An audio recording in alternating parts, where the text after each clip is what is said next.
میرے بھائیوں، محبت دل کی وابستگی، روح کا میلان اس کو کہا جاتا ہے۔ دل انسانی جسم کا بادشاہ ہے۔ جو چیزیں دل میں پنپتی ہیں، جو خواہشات دل کے اندر قرار پکڑتی ہیں، سارا وجود وہی کرتا ہے۔ انسان کا پورا نظام اسی دل کی فرما برداری کرتا ہے، لیکن ہوتا یہ ہے کہ نہ چاہتے ہوئے بھی، سمجھ بوجھ رکھتے ہوئے بھی، چیزوں کے مضر اثرات سے آگاہی رکھتے ہوئے بھی بعض اوقات دل ایسی چیزوں کی طرف میلان کرتا ہے جو بڑی نقصان دہ ہوتی ہے۔ انسان کے وجود کا بھی، اس کی روح کا بھی، اس کے باطن کا بھی وہ چیزیں بہت زیادہ نقصان کرتی ہیں، لیکن انسان ان سے بعض اوقات نجات نہیں حاصل کر پاتا۔ مثلا سب کو پتہ ہوتا ہے کہ ہرس، لالچ، ہوس ایک وہ اچھی چیز نہیں۔ اللہ تعالیٰ اگر ضروریات کا رزق عطا کر دے اور ضروریات پوری ہونے لگ جائیں تو بہت اچھا ہے، لیکن نہ چاہتے ہوئے بھی بعض لوگ مال کی ہرس میں، ہوس میں، لالچ میں مبتلا ہو جاتے ہیں۔ یہ محبت دن بدن بڑھتی چلی جاتی ہے۔ وہ خود اپنے آپ سے کئی دفعہ سوال کرتے ہیں کہ یا دل تو نے تو ایک دفعہ یہ کہا تھا کہ بس میری ضروریات پوری ہونے لگ جائیں، 2 وقت کی روٹی چلنے لگ جائے، بچوں کے اخراجات نکلنے لگ جائیں، سر چھپانے کو ایک مکان مل جائے تو کافی ہے، اب تو کدھر نکل گیا؟ لیکن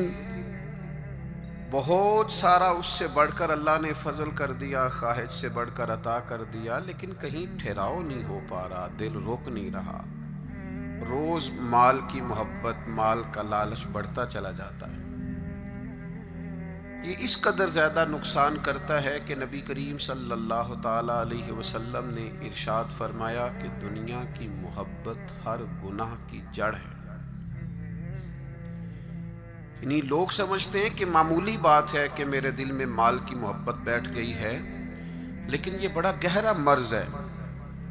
بعض لوگ کہتے ہیں نا کہ یہ مرض آ جائے تو اس کی وجہ سے 70 مرض اور بھی لگ جاتے ہیں۔ تو یہ دنیا کی محبت وہ مرض ہے، مال کی محبت وہ بیماری ہے کہ جس کی وجہ سے سینکڑوں امراض پیدا ہوتے ہیں، حلال حرام کی تمیز اٹھ جاتی ہے، رشتوں کا تقدس پامال ہو جاتا ہے، بہن بھائیوں کے رشتوں میں دراڑ آ جاتی ہے۔ لوگ اس مال کی محبت میں مبتلا ہو کر خونی رشتوں تک کو بھول جاتے ہیں۔ تو اگر محبت کو صحیح رستہ نہ ملا، یہ محبت الہی اور محبت رسول صلی اللہ تعالی علیہ وسلم کے خوبصورت عنوانات کی عادی نہ ہوئے، تو پھر یاد رکھیے گا کہ مال کی محبت تو پورے طور پر اجاڑ دے گی، اندر کو تباہ کر دے گی۔ ایک دوسری محبت بڑا نقصان کرتی ہے، وہ ہے شہرت کی محبت۔ میں چاہا جاؤں، میری شہرت ہو جائے، لوگ مجھے جانیں، کوئی ایسا طریقہ اپناؤں جس کی وجہ سے دنیا کے اندر فیمس ہو جاؤں، لوگ میرا نام لینے لگیں۔ آپ یقین کریں، سوشل میڈیا کے اوپر بڑے بڑے وزادار، بڑے بڑے باریش لوگ، بڑے بڑے اچھے اور اچھی قد و قامت اور اچھا نام رکھنے والے لوگ فقط مشہور ہونے کے لیے وہ حرکتیں کرتے پھرتے ہیں کہ کوئی بھی سنجیدہ آدمی دیکھے تو شرم سے اس کی نظر جھک جاتی۔ یہ شہرت، اس کا لالچ، یہ شہرت کی طلب اور شہرت حاصل کرنے کے لیے ایسے خطرناک طریقوں کا حصول، شہرت حاصل کرنے کے لیے ایسے کمزور اور ایسے اخلاق سے گرے ہوئے رویے کا انداز، تباہ کر دیا اس نے دنیا کو، اجاڑ کے رکھ دیا ہے لوگوں کو۔ آپ یقین کریں اچھے بھلے سمجھدار لوگ تھے، اچھے بھلے معاملہ فہم لوگ تھے، الجھ گئے ہیں۔ ذہن بن گیا ہے کہ بس جو کچھ ہے وہ یہی شہرت ہی ہے۔ او میرے بھائیو سنو، حضرت مولا علی شیر خدا فرماتے، مصنف ابن ابی شیبہ میں موجود ہے، حضرت مولا کائنات فرماتے ہیں اسے مبارک ہو جسے تھوڑے لوگ جانتے ہیں، وہ قابل مبارکباد ہے جس کا تعارف کم لوگوں میں، جس کو ذرا زیادہ لوگوں میں جس کی شناخت نہیں ہے۔ میرے بھائی، آپ کبھی ان لوگوں سے پوچھ کر تو دیکھو، ان سے کبھی ملاقات تو کرو جو بڑے مشہور ہو گئے، کبھی ان کی تنہائی میں ان کے پاس تو بیٹھو، ان سے پوچھو تو صحیح۔ اس شہرت کے سبب سے انہیں کچھ ایسے کام بھی کرنا پڑتے ہیں جو وہ کرنا نہیں چاہتے، انہیں کچھ ایسے رستوں سے بھی گزرنا پڑتا ہے جہاں سے گزرنے کا کبھی انہوں نے سوچا بھی نہ تھا۔ وہ تو چاہتے تھے کہ کوئی تنہائی ہوتی، قرآن مجید کا نسخہ ہوتا، 500 دانے والی تسبیح ہوتی، کہیں مصلے کا نور ہوتا، دل میں ہو یاد تیری گوشہ تنہائی ہو، پھر تو خلوت میں عجب انجمن آرائی ہو۔ دل چاہتا تھا، لیکن یہ شہرت، اس کی طلب، ہاں ایک بات ہے، اگر آپ شہرت چاہتے ہیں،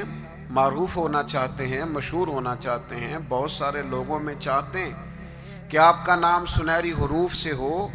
اور زیادہ لوگ آپ کو جانے پہچانے، تو قرآن مجید نے نسخہ دیا ہے۔ فرمایا ان الذین آمنوا وعملوا الصالحات سیجعل لهم الرحمن ودا، جو ایمان لانے کے بعد نیک عمل کرے گا رب لوگوں کے دلوں میں محبت پیدا فرما دے گا،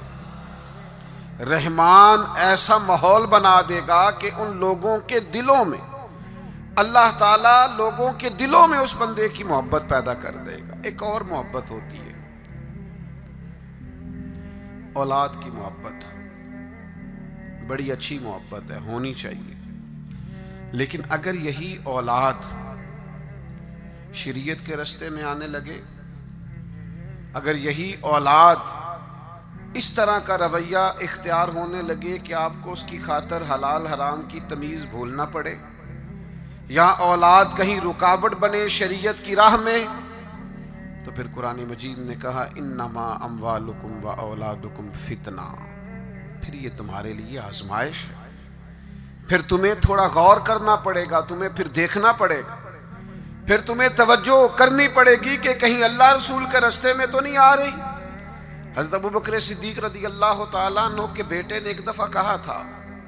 کہ ابا جی، مسلمان ہونے سے پہلے جب بدر کے دن میں کفار کی طرف سے لڑتے ہوئے آ رہا تھا تو آپ میری تلوار کی زد میں آ گئے تھے، میں آپ کو قتل کر سکتا تھا پر میں نے باپ سمجھ کر کے چھوڑ دیا۔ تو سیدنا ابو بکر صدیق فرمانے لگے بیٹا تو ابھی کلمہ نہیں پڑھتا تھا، تو نے مجھے باپ سمجھ کے چھوڑ دیا، اگر تو بدر والے دن میری تلوار کے نیچے آتا تو میں تجھے کبھی بیٹا سمجھ کے معاف نہ کرتا، دین کا مخالف سمجھ کے قتل کر دیتا۔ اس لیے کہ جو اولاد شریعت کے راستے میں آئے گی، دین کے راستے میں آئے گی، پیغام حق کے راستے میں آئے گی، اسے اولاد سمجھ کر درگزر تھوڑا کیا جائے گا۔ میرے عزیزو، وطن کی محبت بھی کبھی غالب آتی ہے، علاقے کی محبت بھی کبھی غالب آتی ہے۔ انسان جہاں پیدا ہوتا ہے، جہاں جوان ہوتا ہے، جہاں وقت گزارتا ہے، جہاں اس کے احباب ہوتے ہیں، جہاں اس کی دوستیاں ہوتی ہیں، جہاں اس کے تعلقات ہوتے ہیں، وہ محبت بھی کبھی غالب آتی ہے۔ لیکن یاد رکھنا، سارا کچھ ہی مکہ مکرمہ میں موجود تھا، وہیں پیدا ہوئے تھے صحابہ، وہیں دوستیاں تھیں، تعلق تھے، رشتہ داریاں تھیں، لیکن جب پتہ چلا نا کہ محبوب کو مدینہ پسند ہے تو پھر کسی نے بھی وطن سے پیار نہیں کیا، محمد عربی کے شہر سے محبت فرمائی ہے۔ آپ ان ساری محبتوں کو گنتے جائیں، وہ دولت کی ہو، وہ شہرت کی ہو، وہ اقتدار کی ہو، وہ اولاد کی ہو، وہ محبت آپ کے لیے وطن کی محبت ہو، یہ ساری محبتیں قربان کی جائیں گی۔ لیکن اگر کسی محبت کو حاصل کیا جائے گا تو وہ اللہ رسول کی محبت ہے۔